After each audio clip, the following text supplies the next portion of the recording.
रामपुर नाम के एक छोटे से गांव में मोहन नाम का एक गरीब लड़का रहता था। उसके परिवार में उसके साथ उसके बूढ़े माता पिता रहते थे। सोहन का परिवार बहुत ही गरीब था। उनके पास ना तो कोई जमीन थी, नहीं खाने के लिए कोई साधन था। सोहन दिन भर मजदूरी करता और उससे जो कुछ भी कमा पाता उसी से अपने पूरे परिवार का पेट भर लेता। यह देखकर सोहन के माता पिता बहुत दुखी होते। हमारे पास ना अपना घर है और ना ही अपनी कोई जमीन। हमारा बेटा दिन भर दूसरों के खेतों में मजदूरी करता है और उसके बदले भी उसे बहुत कम पैसे मिलते हैं। हम दोनों अपने बेटे पर बोझ बन रहे हैं। परेशान मत हो रीमा, हमारा बेटा बहुत मेहनती है, भगवान सब देख रहा है।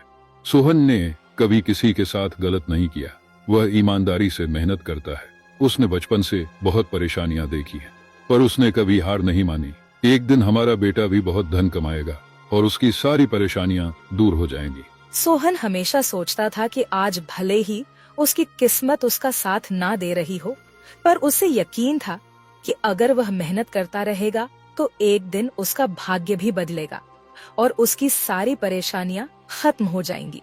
एक दिन सोहन लालाराम जमींदार के खेत पर काम कर रहा था। लालाराम पास के एक पेड़ के नीचे बैठा था। सोहन अपने काम में लगा हुआ था। तभी उसने देखा कि लालाराम बहुत ही उदास है और गहरी चिंता में डूबा हुआ है। लालाराम को उदास देख मोहन तुरंत लालाराम के पास गया और बोला, क्या हुआ मालिक, आप बहुत उदास लग रहे हैं। मुझे ऐसा लग रहा है जैसे आप किसी गहरी चिंता में हैं। कुछ हुआ है? मुझे बताइए, क्या पता मैं आपकी कोई सहायता कर सकूं। सोहन की बात सुनकर लालाराम को गुस्सा आ गया और वह सोहन से गुस्से में बोला, अरे तू मेरी क्या सहायता करेगा? तू खुद अपनी सहायता कर सकता है क्या? अगर तू किसी की सहायता करने के काबिल होता तो क्या तुझे 2 वक्त के खाने के लिए आज मेरी जमीन पर काम करने की जरूरत पड़ती? चल यहाँ से जा, अपना काम कर और मुझे परेशान मत कर। सेठ जी, ऐसा नहीं है, यह सब वक्त वक्त की बात है। सब किस्मत का खेल है और इंसान को अपनी मेहनत पर विश्वास रखना चाहिए। आज भले ही किस्मत मेरे पक्ष में ना हो, लेकिन अगर मैं ईमानदारी और लगन से मेहनत करता रहूंगा तो किस्मत भी एक दिन मेरी तरफ झुक जाएगी। मेहनत और धैर्य से तकदीर के दरवाजे खुलने में देर हो सकती है, लेकिन मेहनत कभी बेकार नहीं जाती। मोहन की बात सुनकर लालाराम बहुत प्रसन्न हुआ। अरे सोहन, तेरे विचार तो बहुत अच्छे हैं। तेरी बातें सुनकर मन को एक सुकून सा मिला है। इतनी परेशानियों में भी तू अपनी जिंदगी खुश होकर काट रहा है। सेठ जी, यह सब मेरे पिता की सीख है। जब भी मैं किसी चीज के लिए अपने पिता से जिद करता था तो मेरे पिता हमेशा मुझे यही समझाते थे, बेटा सोहन, हमारे पास इतना धन नहीं है कि मैं तेरी हर इच्छा पूरी कर सकूं, लेकिन एक बात हमेशा याद रखना, जिंदगी भी मौसम की तरह होती है। कभी यह धूप की तरह खुशियों से भरी होती है, कभी ठंड की तरह कठिनाइयां लाती है और कभी बारिश की तरह परेशानियां आती है। लेकिन जैसे हर मौसम बीत जाता है वैसे ही जिंदगी के मुश्किल हालात भी गुजर जाते हैं। बस धैर्य और हिम्मत बनाए रखना जरूरी है, क्योंकि एक दिन सब कुछ ठीक हो ही जाता है। अरे वाह, लगता है तेरे पिता बहुत ही नेक इंसान है। किसी दिन मैं भी उनसे जरूर मिलूंगा। मालिक, क्या हुआ है? आप एक बार मुझे साफ साफ बताइए, क्या पता आपकी परेशानी का कोई हल मिल ही जाए। अरे सोहन, मैं एक बहुत बड़ी परेशानी में फंस गया हूँ। मुझे अपनी परेशानी का कोई भी हल नजर नहीं आ रहा है। सेठ जी, एक बार मुझे बताइए तो क्या पता आपकी परेशानी का कोई हल निकल ही जाए। सोहन, हमारे गांव में मेरे पिता की एक पुश्तैनी जमीन थी जो काफी पीढ़ियों से हमारे पास थी। उस पर मेरा और मेरे भाई का हक है, पर हमारे गांव के ही 2 बाप बेटों ने उस पर कब्जा कर लिया है। मैं पुलिस थाने में केस दर्ज कराने की सोच रहा था, लेकिन गांव के बहुत बड़े बड़े लोग उनके साथ हैं। मैं कितनी भी कोशिश कर लूं, लेकिन मैं उन लोगों का कुछ नहीं बिगड़ पाऊंगा। अब तो उन लोगों ने उस जमीन पर खेती भी शुरू कर दी। मेरे पिता की पुश्तैनी जमीन मेरे हाथों से छीनी जा रही है, इसलिए मैं बहुत परेशान हूँ। मुझे समझ नहीं आ रहा मैं अब क्या करूँ। आप सही कह रहे हैं सेठ जी, अगर आप कानून का सहारा लेकर भी अपनी जमीन को वापस लेने की कोशिश करेंगे तो भी आप उनका कुछ नहीं कर पाएंगे।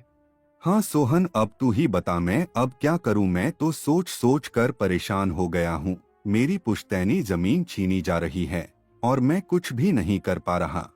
सोहन ने कुछ देर सोचा और कहा, मालिक आप चिंता मत कीजिए, हर परेशानी का कोई ना कोई हल जरूर होता है। अगर आप चाहे तो एक तरीका है जिससे आप अपनी जमीन वापस पा सकते हैं। अगर ऐसा कोई तरीका है तो जल्दी बताओ सोहन, वह क्या तरीका है? सोहन ने लालाराम को अपनी सारी तरकीब पूरी तरह समझा दी। तरकीब सुनकर लालाराम मोहन से कहता है, अरे वाह सोहन, तू तो बहुत समझदार है, तूने तो बहुत अच्छी तरकीब बताई है। ऐसे तो मेरी जमीन मुझे जरूर मिल जाएगी, मैं तुझसे वादा करता हूँ। अगर तेरी यह योजना सफल हुई तो मैं अपनी जमीन का एक हिस्सा तेरे नाम कर दूंगा। अरे मालिक आप ऐसा क्यों कह रहे हैं? आप मेरे मालिक हैं, आपकी वजह से मुझे अपने घर के लिए 2 वक्त का खाना मिल जाता है।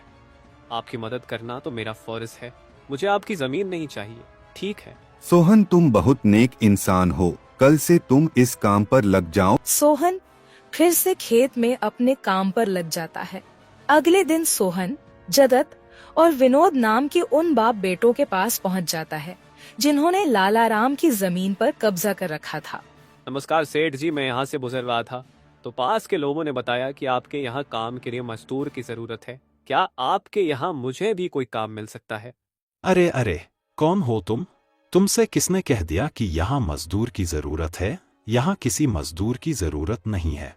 सेठ जी मैं एक मजदूर हूँ, पास ही के गांव में रहता हूँ, काम की तलाश में इधर उधर भटक रहा हूँ। हर दिन कहीं ना कहीं काम मिल जाता है, बस उसी काम को करके अपना पेट पालता हूँ। कभी खेती कर लेता हूँ तो कभी कोई मजदूरी। यह तो ठीक है, पर हमारे यहाँ फिलहाल कोई काम नहीं है। सेठ जी मैंने तो सुना है कि आप लोग इस गांव के सबसे बड़े जमींदार हैं, आपके पास बहुत सारी जमीन है, इसलिए आपके यहाँ हमेशा मजदूरों की जरूरत रहती है। इसलिए मुझे लगा कि यहाँ मुझे कोई ना कोई काम जरूर मिल जाएगा। अरे भाई, मैंने कहा ना, यहाँ किसी भी मजदूर की जरूरत नहीं है। इसका मतलब लालाराम सेठ आपके बारे में सही कह रहे थे? लालाराम ने हमारे बारे में क्या कहा? अरे कुछ नहीं सेठ जी, चलिए तो मैं चलता हूँ। सेठ जी आपके यहाँ तो कोई काम नहीं है, मैं अपने लिए कहीं और कोई काम देख लेता हूँ। सोहन वहाँ से जाने लगता है।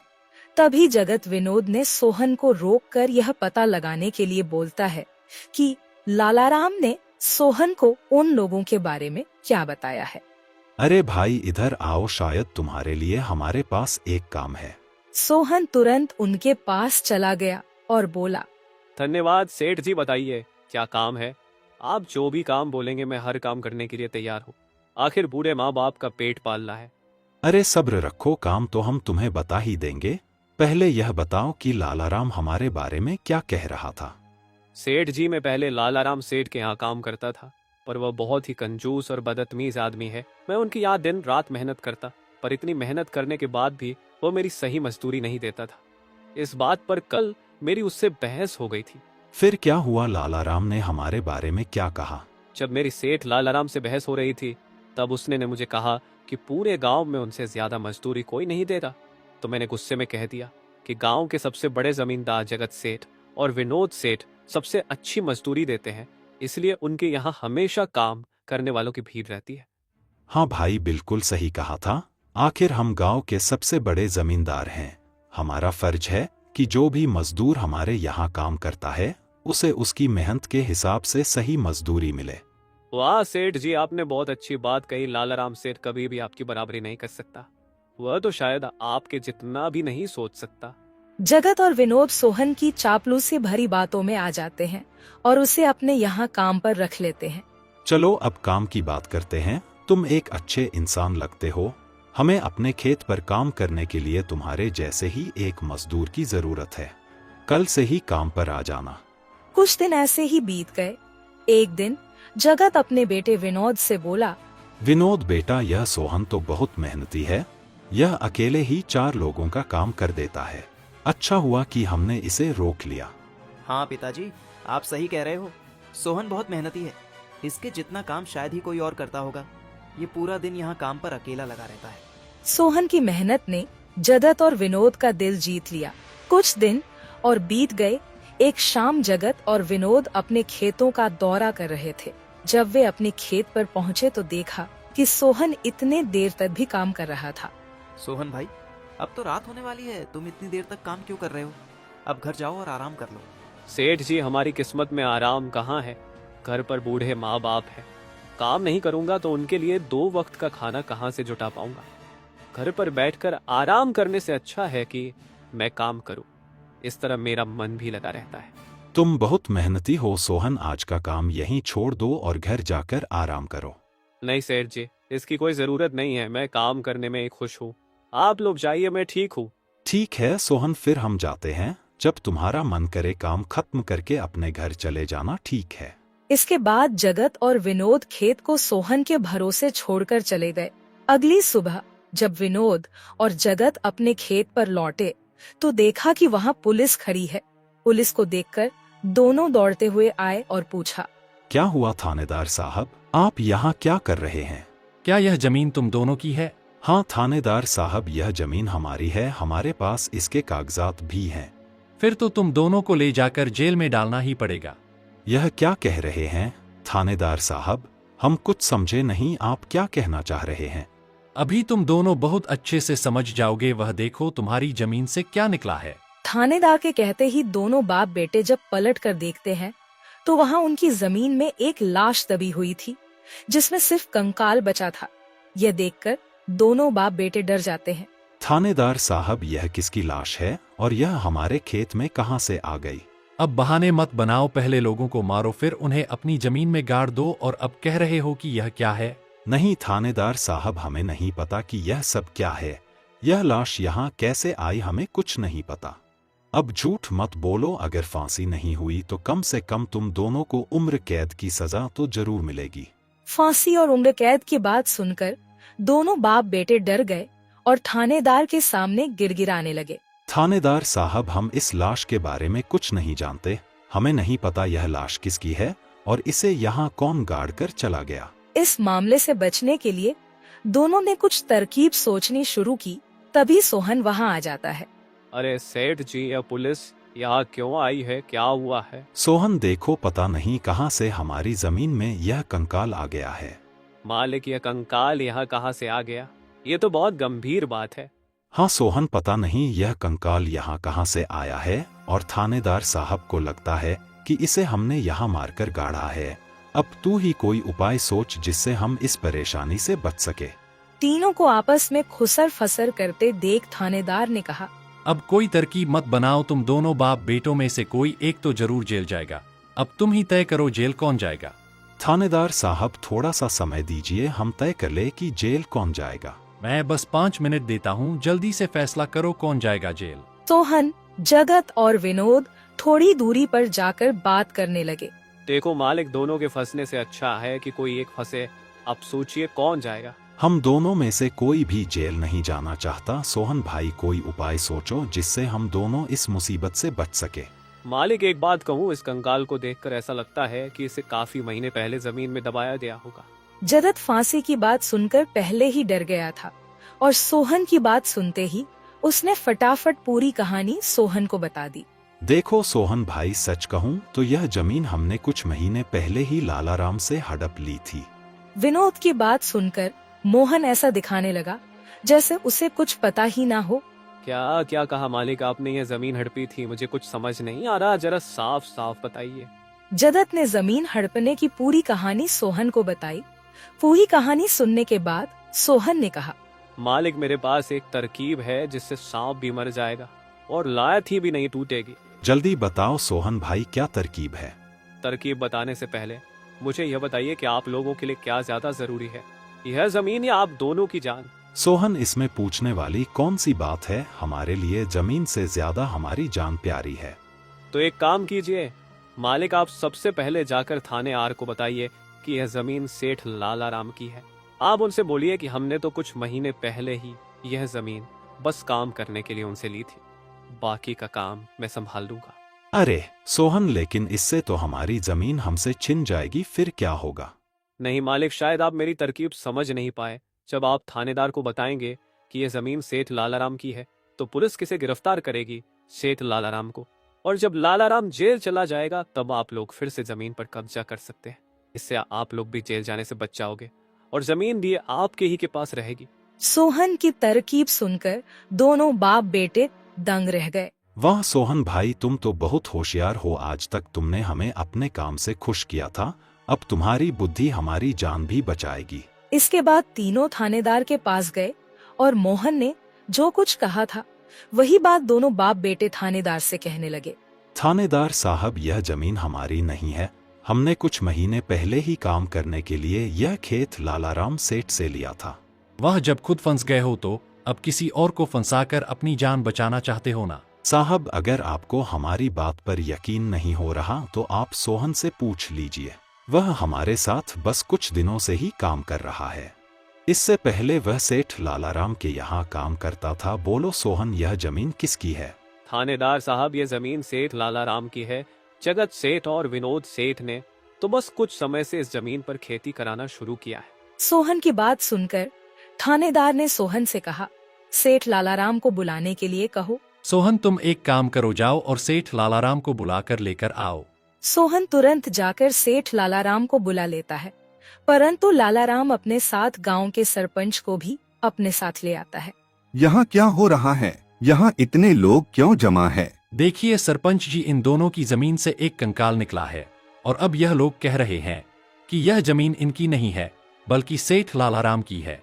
थानेदार ने सरपंच जी को पूरी कहानी सुना दी। अपने आप को फंसा देख जगत ने सरपंच से कहा, नहीं सरपंच जी, यह जमीन हमारी नहीं है। हम यहाँ बस कुछ समय से काम कर रहे हैं। आप हमारे मजदूर मोहन से पूछ लीजिए। हाँ थानेदार साहब, यह जमीन सेठ लालाराम की है। मैं कैसे मान लूं कि यह जमीन लालाराम की है?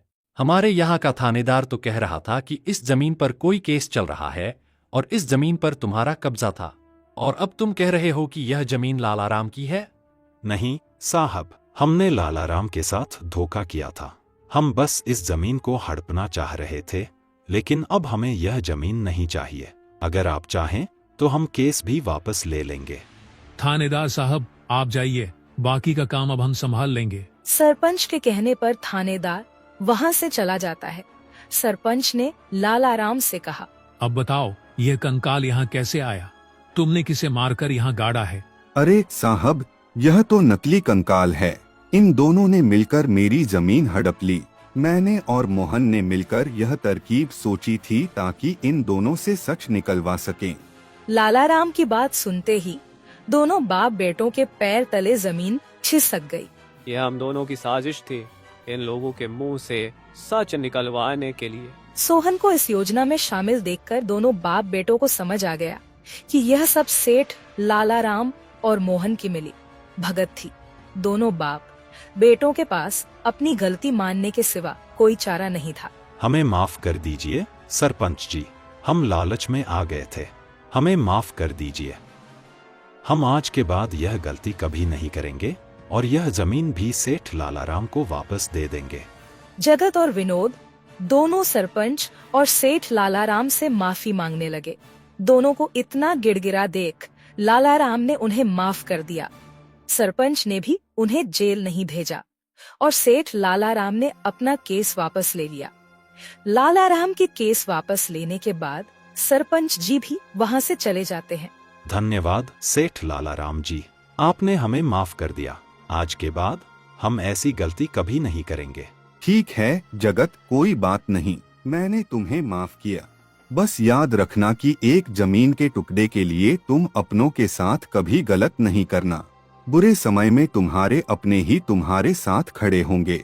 जमीन का क्या है, कभी मेरी तो कभी तुम्हारी।